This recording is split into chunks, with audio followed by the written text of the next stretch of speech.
Hadapi potensi banjir memasuki musim hujan ini, pihak Dinas PUPR Kota Palembang siapkan 6 unit pompa portable dan 7 unit pompa stasioner.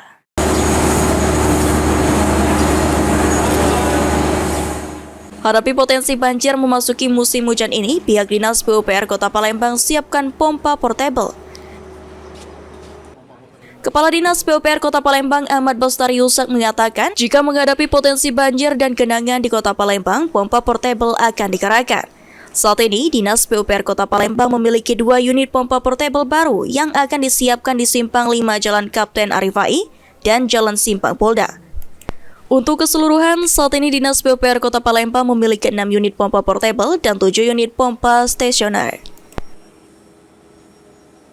Portable ada 6 pompa dan yang stasioner ada 7 pompa. Ada 7 pompa.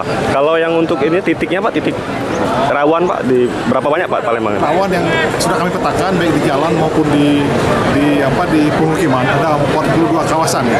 Sudah kawasan yang rawan genangan. Ditambahkan Kepala Dinas PUPR Kota Palembang, saat ini terdata ada 42 kawasan rawan banjir di Kota Palembang. Untuk itu, masyarakat dihimbau untuk ikut melakukan antisipasi. Sandi Pratama, PAL TV.